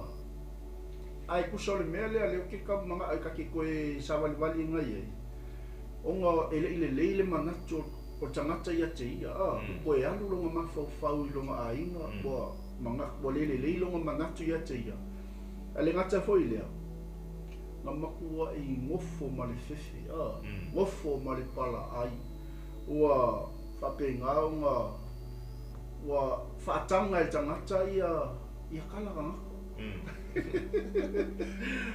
ai whapenga umata ko sa varinga le so le kau abaku se aka foi le ka ko kele yo ola le keimi ngo ku la I mai ia tamalo ia le ngata ile sa yaile ko pole lona loto sa yaile ke nemi a I wa tu vale ava ye uma ku le lo spa pulo lo sulu solo ai amen le moton wa fast o ma ku fa fa le popole lungo le popole sulu ko le fa pulo lo sulu ko le fa pulo lo ke lo fa penga uma ka ko pe a o le kai mi ke va ai mo la lo I o ia te oi ma e fa tanga ina le au ka wai ma ai ka wai ma mai aka ko ma e fa tanga ina ia negative thoughts na mo le melan kupu ka malo mama ko I ko manga ko fa ki o ngai le melan kupu mai ia the pattern of life le ai ngang kupu mai sa inga le ana amen ai ngalo ia ki tiona o ia o le tangata wa umana to faina ile atu pai le kala ka inga wa fitau tala I pe mal angelu ma family o kala ki tiona ile angi au mai la se fai longa okay loa o le atua le tau tala fa tasima ai fa kali aku lai au wai kia kwesi se yo walu lai mai la ka blanga mai le meu wa to ile nganga o le atua le tangata ke le fa penga ka ko wala au ile atua au mai la se fai longa tama give me a confirmation okay loa o le mele wa e wala awina ia o le mele wa e ato faina mo o le mele mo wa o mo ai o lo wala awina le amen au mai la tama se fai longa o te loa o oi wa e filifilia amen fa pupul tala vai wa ke le yo mo ka wa ya le fo ie fa fonga mai au na le tu e malama li tu spa ia ole ano le man ole su ole man male aritu amen ta penna ye le tangata o ki tiona lan tau langa I le tu ai ke lola le me mali ngo o fai kau le ka inga wa tu o ki tiona lan tau langa I lungo le ma e fa ai I lungo le ma ai ngo wa sau ka ma lo malan tau langa ano le man su ole man male aritu kelo ole aka leo mea o ongo sa walinga ri ka ku ke ai ya ole aka leo fa fi kaut mea umma ku urunga faka amen mea umma sacrifice ile tu aya se ka ko vai la pe kali mai le tu ya le ala ka ko me ile foi upu le se fulu male iwa mai la ye Gideon hurried home. He cooked a young goat, and with a basket of flour he baked some bread without yeast. Then carrying the meat in a basket and the broth in a pot, he brought them out and presented them to the angel who was under the great tree. The angel of God said to him, place the meat and the unleavened bread on this rock and pour the broth over it. And Gideon did as he was told. Then the angel of the Lord touched the meat and bread with the tip of the staff in his hand, and the fire flamed up from the rock and consumed all he had brought, and the angel of the Lord disappeared. When Gideon realized that it was the angel of the Lord, he cried out, "O sovereign Lord, I'm doomed. I have seen the angel of the Lord face to face." Amen. Mele tato tuspaia Samoa. Ua watu ki tiona. Ua ia saunia tamai oti ma a reto ele whawheteina na whaia ele efa o whalawa. Ua tu e ia tu whaanga ile ato, ua ia tu fo ile sua ile pani. O na watu le ia te ia ilalo le tape neto, ma tu ua tuai, ua whai maile a ngelua le tua ia te ia. ina tango ia i le tūwhaanga ma a reto i le whaafeteina ma e tu atu i lunga o le nei papa. Ia li lingi atu ai fo i le sua. Ona whaapea ai lea o ia ona whai. Ona whaaloaloa atu lea i le angelu a le lii le pito to na ilona lima. Ua pai atu i le tūwhaanga ma a reto i le whaafeteina. Ona aluae ai lea o le afi na i le papa. Ua susumuina ai tūwhaanga ma a reto i le whaafeteina. Ona aluae ai lea o le angelu a le lii na ia te ia. Ua iloa i kitiona o le angelu a le lii lava o ia. Ona whaapea ni ai lea o kitiona awei lea li ie. Lea tua a wawa o iloa le angelu a le lii. Ua mawhisanga i lava. Amen. O le mele ke fia mai a iwai. Le angalitala kitiona nga whaile angelu. Lea tua au maila se whailonga. O kei loa ai. O oe le tautala whaatasi maa. Amen. Ale koa umanga ko whaika. Amen. Ina ua tuku e kitiona lana taulanga o tūwhaanga. A ano le manu, sua le manu, male aretu. I lunga o le papa. Amen. Tala i tuspa ia ele i sau mai kokongo le papa le afi. O ngā pa mai leo le afi. Mai le langi. Kei lo. O le kaimia kako ke kukua, i kako kua ngaka i lunga o le papa. Sau le afi mai le langi. Susungu uma mea ia. Amen. Ia le li. Amen. O le mea lenga wa ai tanga tau kitiona. O le whaatusa lea o mea ona, o mea leanga. O mea uma lava o lo whai ma whalave lave le tatou savalinga, o whawhita auli. Le whapera le inga whawhika auli. Ai kei lo, o ke me kau inga kuurunga le papa lea. A o le papa lea. O Yesu ke wiso. Amen. Sau le afi mai le langi. O le ata o le anganga pa ia, e ngaki susungu inga mea uma ia. Amen. That is the sign. Amen. Mai lai o le angelu i le tangata o kitiona, I have found favor in the eyes of the Lord. Tangata o kitiona. Ua lo whainga e le atua. Kitiona tula ia, o oe nā le toa malosi. O loo ia te o Yehova. Amen. O le maka ukia ia. E le isau mai kokongo le papa le afi. Ngānu, wifo mai le langi. Me ngaonga, Whaaloaloa kua. Nanga kua kua le angelo le ko o ilunga le papa sau no male afi. That is a sign. Awa voingisi, awa voingi o kako so onga mingoi pe ale se whailo. A mai ele atua. Amen. Pe kasi la so kisai mai o nele a mai ele atua e kia. Hallelujah. Hallelujah. Tele tangata wa pena. Amen. Elai no malama tangata o kitiona. Mingoi lo marko ingoki. Minoi ele a. Mingoi ako inga fa umakia lo mala mitian. Ieleli. Amen.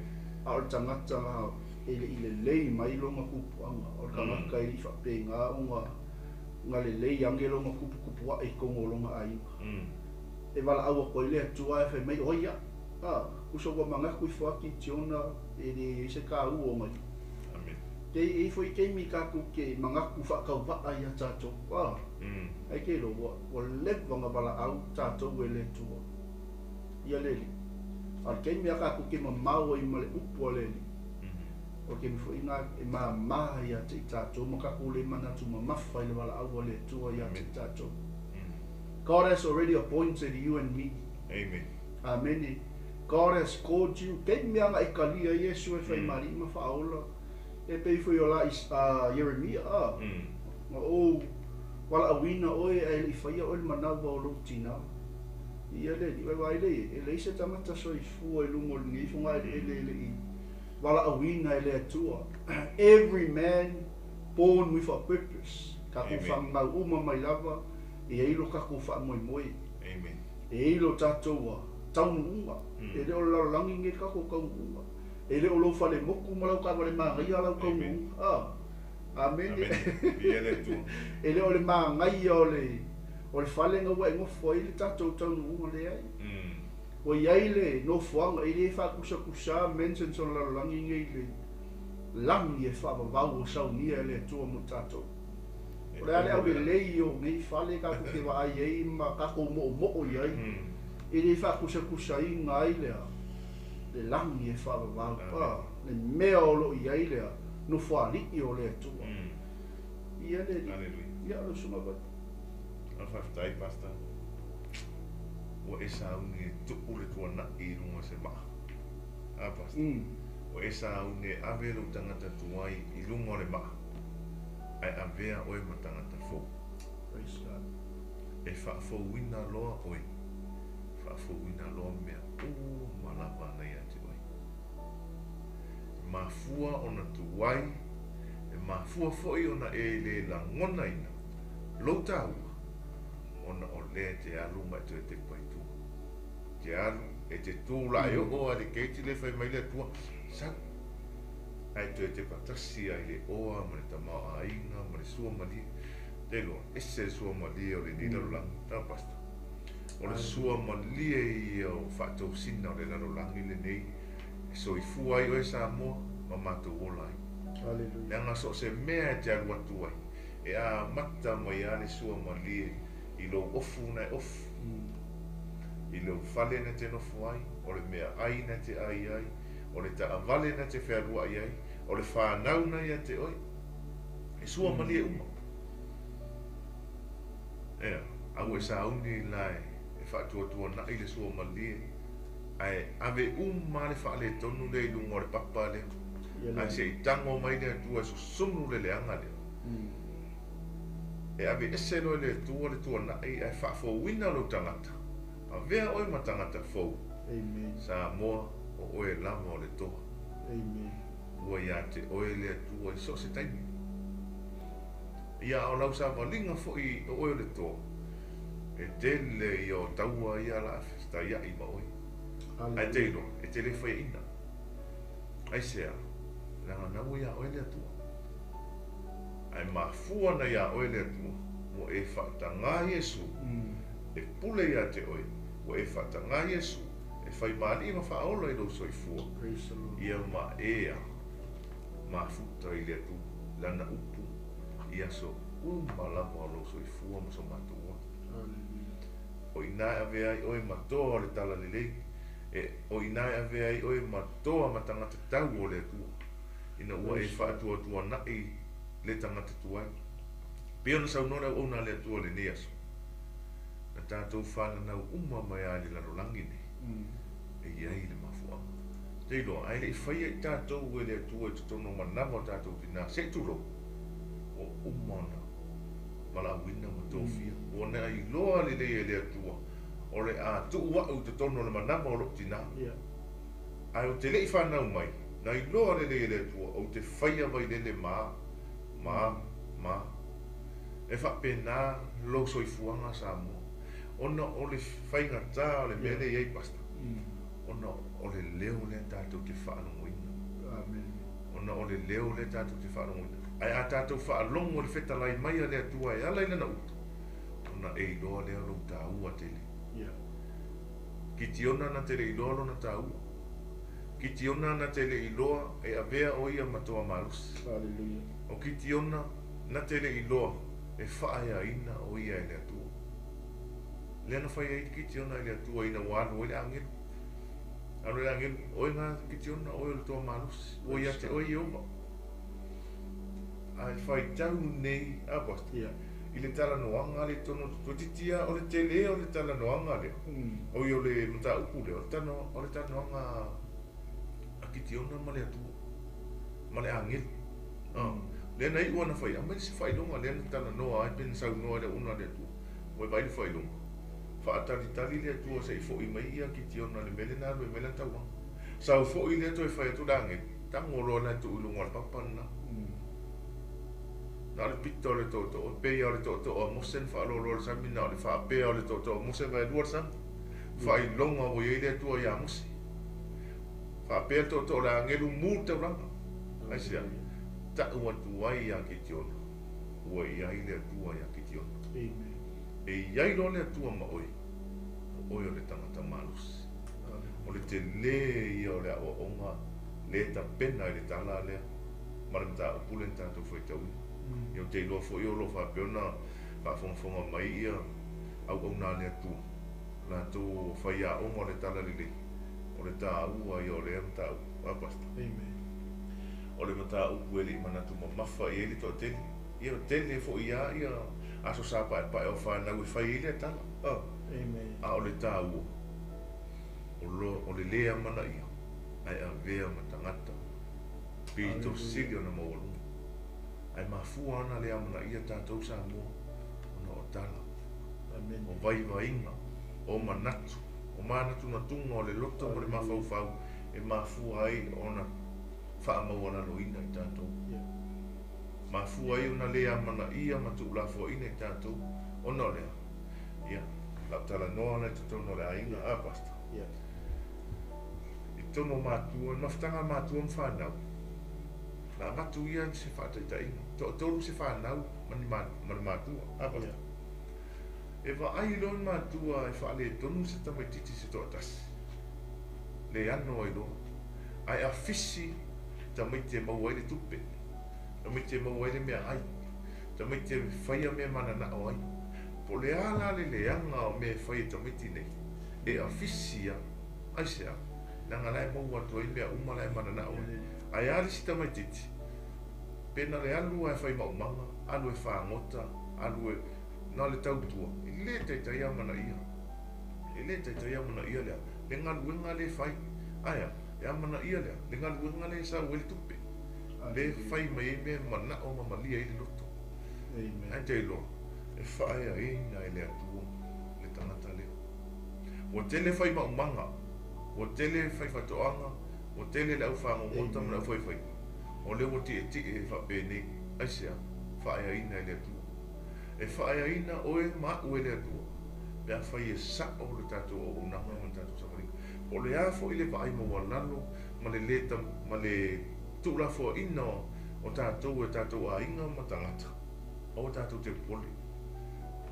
Taulai ale tātou vai le atua. Taulai ale tātou sa vavali le atua malana upi. I ai le taime tango mai le atua. Whae a oi. Si oi lunga. Amen. Nanga na whai oi le atua. E iai lo mafuanga. Na whai oi le atua. Ma le mana onga ma le fina ngalo le atua. Ina ia ola whapaiaina. Amen. E te ola whapaiaina no, ma mātou ola whapaiaina. Nā tō maua ni mele whai mei pasta. E le taitai so le laro langi le nei. Po le matango fio le laro langi nei. I le matango fio le langi le fio i le ri. O ina le tau si nio i tātou. O le te le fo i ola. O le tau nuunga na tau nuku ai ki te ona. Te loa ina ua manu maa loo. Ma whae a ina ki ti ona malona ai. Ma mea uma ina ua whato i talo ina ia mitiana ma isi inu. Te lo whai mai Israel. Ki ti ona, sau ia oe whai ma mātou pule. Sau oe whai ma mātou tupu. Whai ma pule. Ai whai mai le tala ki. Usa, ana wala au le nuu ia ki ti ona. Sau oe ma lau whanau e whai ma pule. Ai whai mai le tala ki ti ona. O te le pule. E le pule fo i se se ola o whanau. A o Iova le pule ia tātou. Loa le ki ti ona. Le tangata na whae a ina o ia. Loa le ki ti ona. Le nasi ia o ia i lunga le tūlanga mawalu. O ifo. O se o nga tāua fo i lea mo tātou apas. Ia tātou i loa. Le atua na whae a ina i tātou. Ai leo le whae a ina lo tātou. Tātou to e whai lo i tangata le lang. Amen. Ma ai e te le lau sa walinga. E te le pi onga. Te le pi onga. Te le wau filifili. Te le lua. Na e lafi ai. Na e filifili ai. Na e pi o solo ai. Ai sea. O no lo tau sa i linga o sea. O se mapusanga. O no le tau sa i linga o se lavea i a te oe maluola. Aia. Le ale mamau. Le ale mau filifili na asa ina i lau sa walinga. Na whawhetai ia oe le atua. Whien whawhetai ia i oe le atua. Na saua le atua e ala mai a Jesu Keriso. Si i oe. Whaatau tau le wha le tonu na ia te oe i lungo le sa tau. Na whae a ina oe. O le si tanga na si e tātou i le atua. O le mau filifili na tātou uia. O le amasala te le a le tātou whiwai. Aina. Na sau lo Jesu ave uma tātou whaale tonu, tu i le whaore sa tau, ma ruifo mai le tunga mau. Tai minto e tu mai Yesu, wa tangata fau i tātou. Hallelujah. Ma whafau ine tātou wa alu eselea, alu esele tene o le whaale tonu, ma le whaingatale na ui e tātou sabari. Aia, whaasa o loto i tātou. Apasta. Le whaasa o lotonga la nā lea i tātou temi nei, ai peitai, ona o lea lawa. Whai mai leo, e ola whaatasi a le saito ma le titani. O lea i ai le leo lea langa mai tua. Aua tau te oi o, aua tau te whaalongo le upuna, e le ai ase tau me maua le upuna. Ai te whai atu, o le upu lea, le upu lea tua. Amen. E tu sa o loto ai oe mai le whaingatana i te ia. Yeah. A tātou wa ai nei tangata milionea te minei pasta. Amen. Po lea le telo le tupe, e oia, e polonga, ai sea, e lei loa lo se tā la se tasi, e pei au se avenga ma mawhalea. Nga, mua tua le tupe, mua tua le tamao ai, ai ngalo ai, lea tua soifua, o le ona mea umalama. Mana o lea tua tātou te sauloto, mana o lea tua e whaea ina rana whanau na ia whaia, i le pale ali i ona ngaruenga. Le whaatalitali ai ale tua. Aula se alofa tu no le tua le lunga ia te tātou. Le whaea ina nana whaea i le tua. E mea nana avea i ki tiona, ma maa tā ua tu tonu olo Israel. Mea nana avea i ki tiona. Ono lea, na lea mana ia, na o ilo na a inga malona nuu. Ai o tu tonu le a inga, o ia o le ui e le ia mana ia. Ai na tango o le tua, whaea ina ki tiona. Ma whaai loa ia Israel, le a inga o ki tiona, i tu tonu manase. Ma tau le a inga o ki tiona, o le ui i lea e whai me ma whai. Ai sea, ona rai ai lea tua. I ai lea tua ia te oi, i ai lea tua ia te imau, pe a tātou la ngona lea tua. A pasta. Amen. O le mena, tā ua ia, tā ua ia o lou la ngona o le siufofonga o le ali. Yelele. Tā ua o lou whaalongo le lei i le siufofonga o le ali. E feta lai mai a te oi. A feta lai mai lana u. O le alwhenga tā o le mena te iai. O le afo ui le whaia ina nei te iai o no tala whai atu o tangata. Aua te kupole. Whaamawalalo lo loto i le atua. Whai taulana upu. Ana pongi matatani. Ona e loa lewa batu i le atua le whai longa ia te oi. Amen. A whai mai le au ona le atua. Aua fo ine iai sina me se tasi ona e saulo le whai mai. O le mea le na whai mai e le atua. Uma nei fio to su ele na sau mal mena. Amen. Ai sia. La ngai e te tau na ta ua e ta le fa longo. Toi sa ili le tu. Sa ili le talo male ana pong. Ona fa ai loa le tu. Ai vai nei le tala no anga le tu ma kition. Ele tas. Ele tas se me. Alla ni mena fa ali le tu ya kition. Nai ua le me le tau langa. Nei ua le fulfulu mamoi. O le vau. Aia, na o ai le teimi ua. O laua avea ma tai au. Alai loa e le atua ele i ato le roto ki tiopi. Lai e popoli. Na whai e lo le atua. Alu lo lai whaalongolongo i biti ala wali i lefa mata. E te alatu i orto ngala wapila. O lai tala noa tangata. Amen. E te whaalongolo i tala na. Toa alo maloloto. Amen. E le tasi se taimi. Hallelujah. E lela i titi se taimi te sa ili ai. Amen. A o le mea tāua, ia e la ngona lo tāua, ma ia whapa ia ina o i lungo le atu. Ma ia e ola mata, a pasta, e sia mea tāua lea. Ia a vea oe matangata, ola mata, manga tete i lungo le atu. Amen. O le tei mea tātou te ola mata tāua i le atu.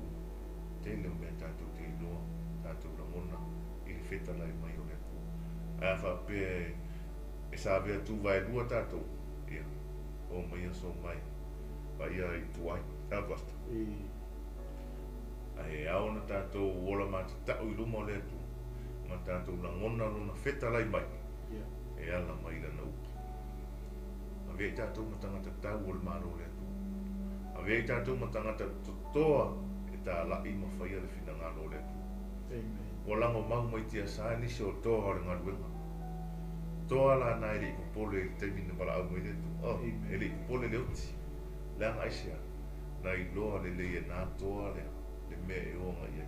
Langa le whai mo tātou la langi nei. Apa. E le whai mo tātou pena whai mai o Yesu. E le so le lalo langi ia. Au ina mai ia ue lukta ma. E le so le lalo langi tātou. A o le langi lama tātou. Tātou ainga o tātou. Pea whai tātou te whaia. Te whina ngalo le tu. Ma tātou sāwa mani ina nau. Ia, pasta. Ele. Ia te lo le ua lama whai u tātou o ka lame whoi nei vai mo le aso. Ai mo le atu le whamalo fo i le ainga o le tua o lo tātou mafuta ma whalongolongo fo le upo le li. A malo fo i at oele whamano ino lo taimi e te whafonga le upo le tua. Ia e vi ia i le li. O le mele ua o ia i tātou o nanga nei vai mo le aso. Ia e wa tele mano no ai. Tau mafa whaale nganga mo tātou. Ia le atua whamaloa te fo i lau sunga teitai vai mo le o kalame ia e mase fo i o le whasoa nei aso. Ia le ua laulauina mo i tātou umalapa. Ai o le toi whamalosi mo le tātou po kalame ai li whaiwina tātou po kalame. So se tangata lava e filifili e le atua. E AVEA i e le atua le malos. AVEA i e le atua lana upu. E AVEA i e le atua le whamanatu i ana folafolanga o ana polo misi.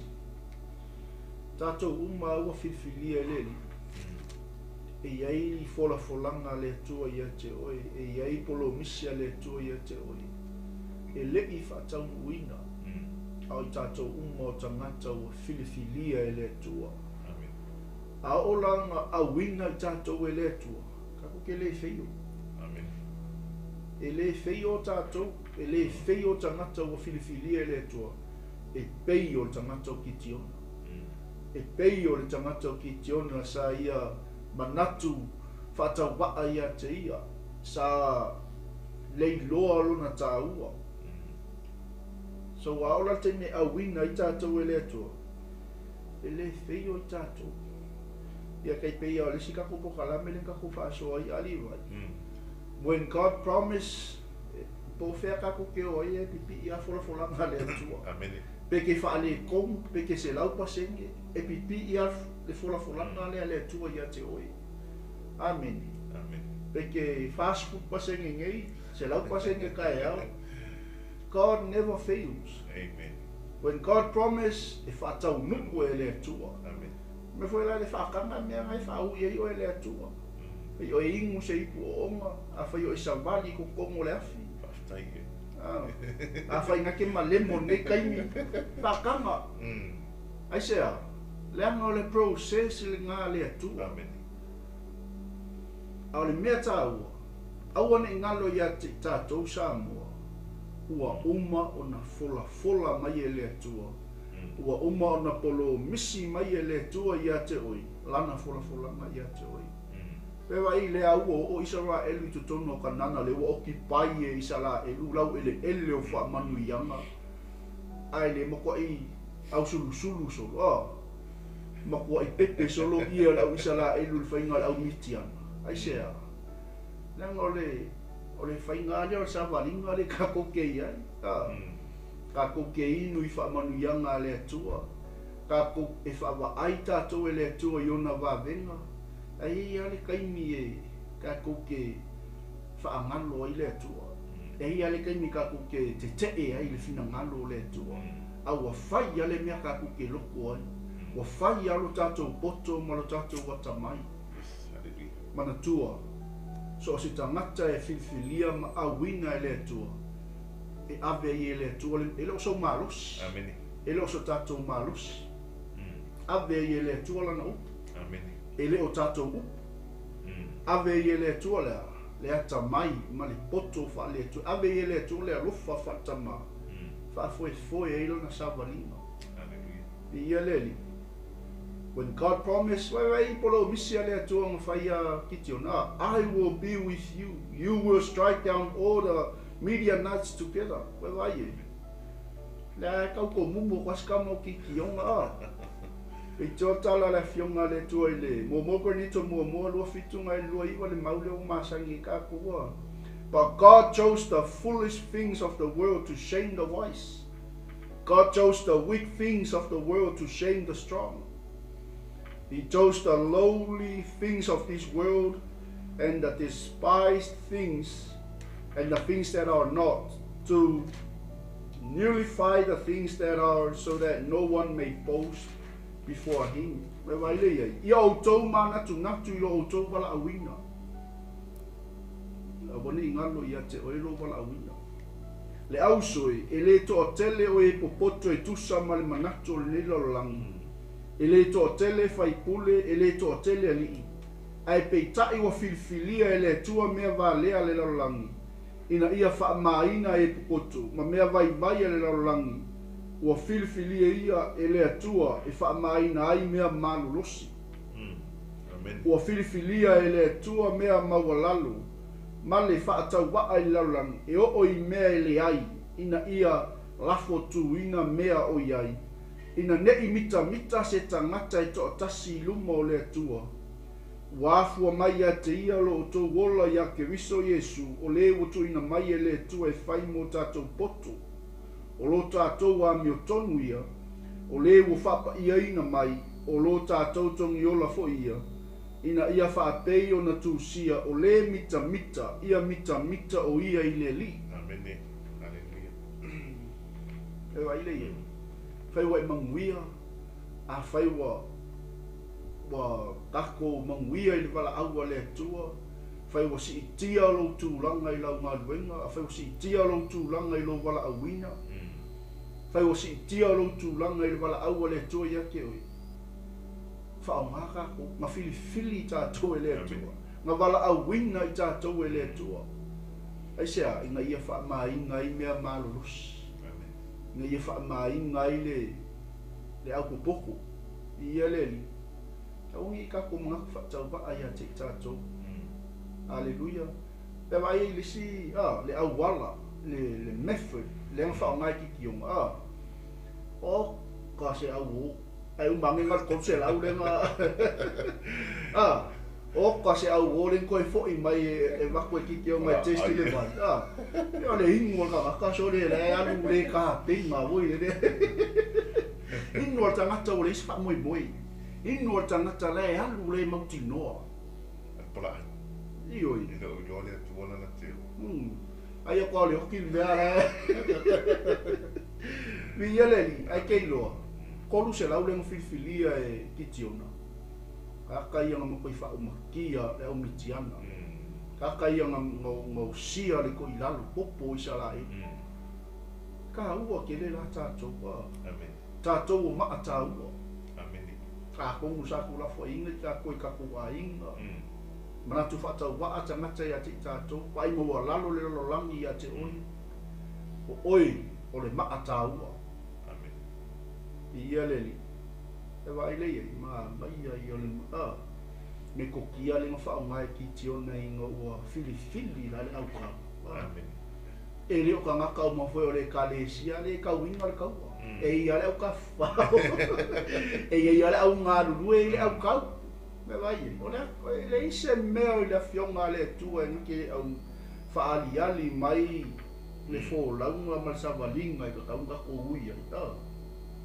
E foi lea foi o whaafonga mai o lo inga lue inga ruenga le ni whamaungi e inga. Amen. Ko uia i o se lau pase. Se vai le atua inga, tau le taua inga. Ai se alanga e tasi le na wala awina i tātou. Amen. Me tala da fionga le atua sa tātou whai tau o le mea lea, ia o tau ma natu ai lo o tau wala awina. Amen. Neanga e le i fili fua i tātou. Hallelujah. E le i wala awina fua i tātou. E ke le i whangau fua mai le nei lalo lang.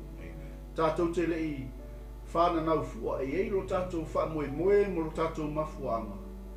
Inga ia makua i whaatama ia le lalo langi pong sa le ka kuke kaua i kaua i kainga ngi. Amen. Ia le li. ai lau istanga te tau mo le li oi na le toa malos o lo o ia te o iowa ia whamanuia le tua i o whaiwa whamanuia le tua i lo wala awina whamanuia le tua i tiute o lo e whia ngai ai tono le ainga so se mea lawa serva ina le malo le tua moli maua ina le whaolatanga le li o Yesu ke wiso tautala ina le upo le ola whaatafe atu ai le upo le ola ina i le mea ngai kei ai ia le li e ilo waonga e eilo tatou waonga ua uma o na wala awina ai tatou e le tua o le maa tulafoaina e avea ma maa taua aleluia mantua fule maa le sa alunga tangata iapo e le ska mai maa Whaino. o le papa o le maa sili lea kaunga alunga i o tatou o le tangata o Yesu ke viso Amen. ina te avatu ia te oe whaalinga, ina te avatu ia te oe upu o le ola, ina te avatu ia te oe le manuia, ina te avatu ia te oe le ola o Yesu Keriso.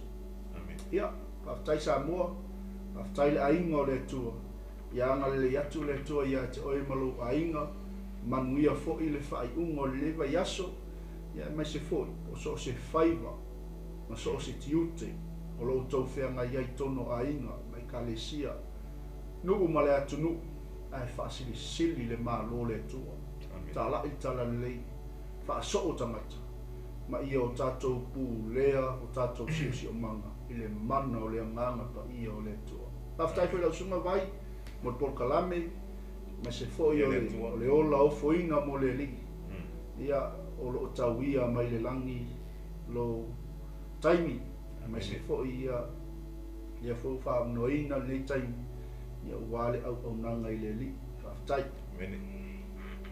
Tatou pokalame na sa mo le nei vai ngale aso. Mo le atu le fa tai tele. Le fa bono ina lo te mitau. O lo te mi mai mo i mitau puma pokalame fa ngaso. Se te mitau ale o e fa bono ina o lo soifu. E te fa alo ngolo ai. Ma e sa ili fa alumanga ai. Mo le atua mo lona finangara. Ai nā na toi pia tua whapea, ina i o uso, na i o tua whawhine, o ta mā, o lo whapea ona, whai le whaiva o le whatu ainga, o le whai whatoanga, o le leo ina o la fumanu, o le atina ina o le ngata i whale, o te tau ia te oe. A whai e le tau o loa oe le sila, ale to tele o tangata. E aulo oi le wa aia le tua. E aulo oi le wa aia le tua. Sila whanga le tua, le anga o le tua na whaia oi. Ai teilo, a whai fo i o loo tau mawala loina oi e le ainga, nuu e ka le sia, ona o launga luenga. Ona e tele ma whaia se me ma wai se tupe. Lea na whamanatu a tu whapea na pokalame ia te oi. Uso, tamati nā tu whawhine whanau, a whai o whai le whai wal whatu ai na fili e lea tua mose na e leo le na fumana na e whai whatu anga na fili e lea tua tāwita o la fo e leo le na fumana na fili e Yesu o na so o lai tai o sa na e whai pa mea nā leo te whai atu e whapena whamanatu ra pukalame ia te oe o lo whai wal whatu ai ne e pea mai ma e wa ai te fia o ai wa e ngalali te fia whai ngaluenga se ngaluenga lali lo wala awina na o lau ngaluenga le na e whaamanui ai lea tua ia te a whai e TUULAFOAINA tu oe lo a inga e te alu e wa ai le na fumanu te alu e whai whatoanga te alu e whaangota te whai atu ia te oe e AVEA oe ma tāua e lea tua e AVEA oe ma tāua le tua aisea whae ina o ele. Ai wa aina ngaluenga ma mena te iai. Wa Yesu e te alunga i pēna sau noa le sunga al whawhiaringa. Ia AVEA Yesu ma maa o lo oranga. Ia AVEA Yesu ma maa e tuu to tono o lo whatu. Ona e langona leo le tāua o lo soifua o lo Samoa o le whamanatu hui nāna pokala. E leia se si maa e whaimana ma atai muanga o lo tātou sāwalinga o lo iai ni. Langa tele tala, tele upu fai mai. Ai a avea Iesu ma o lo soifua ma lo ma wolo. O le ma TAUA na. O le ma sili lena. E fai. Ma fatai mua o le tātou sa malito o le tātou fōlau. Amen. Nanga o Iesu na faa ea ina e le atua. Mai le TUULAFOAINA ma le fai e tangata. Amen. Na si itia Iesu e le atua e le langi no na pelo Iesu Keriso. Ma faa nofo i lona i tūtamata. O le tūlanga fo i le nātai e te tau na tātou iai. E te tau fo i ona vea i tātou i le langi e whawawau. Ia pēr whaia. Tātou ti sawa mali le atua malona whina ngano. Ia le tātou pukalame na whaafetai tele. Whaafetai au au nā le atua. No whapeona mai mua mai lunga o le tātou pukalame le nei vai ngā le aso. Ia so se tasi lava tino Keriso ma le lava loa se o tātou atunu. Whapeona whaavanoaina lo nātou te TAUA e mai mua mai fo ima a vele ala ata o le Global Kingdom TV e whai ma ala leo e whaafunga ma mai mua i asa taitasi e sa ili whaalumanga wale atua malona whinangara e whaafetai atu o le tatalo i whaamanuia le atua o a fo i mana onga ia te o tau malama o a fo i whaafita auli o ui ai i anga le lei atu le atua la vea i lo tau ola ia pokalame whaangasolo lau TV le nei mai ngā le aso so mai le tātou taulanga afiafi saunia e le sunga le auna le tua whawhiangai ngai a Pastor Fiu Alesi ia o isi pokalame whaangasolo mai pia mai a taulanga afiafi ia tuli te tau mai aua ne emisia e maua ai le oli o loloto ma whaatumuina i lo tangata i le upu a le atua Amen. e whai mata oso lau sa wali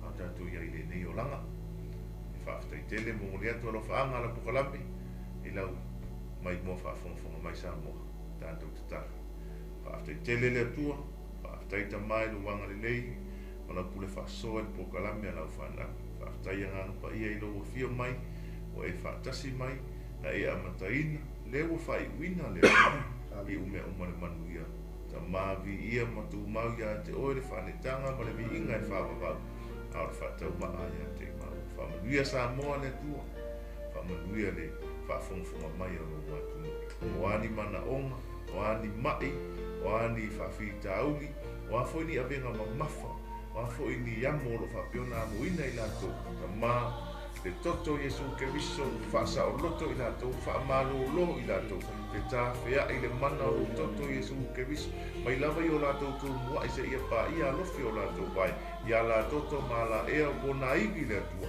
ia i le toto Iesu Keriso toto mātou te ola o le toto mātou te maro loa o le toto mātou te sa o loto ai ta maa avea pia Iesu e whai mataula inga o le mātou sa ringa mo le mātou ola au na mo oe mo lo finanga whaamanuia sa mo whaamanuia mai oe le atua i pokalame whai o la TV ma pokalame whaangasolo le ne aso ia te oe le vi inga tama nei maso o mai o le whaapakau whamangalo mātou te semo mātou wangsalo i lo lawa toto Iesu Keriso le li o le ola uole ma wala awa tuai amen e ma amen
الماء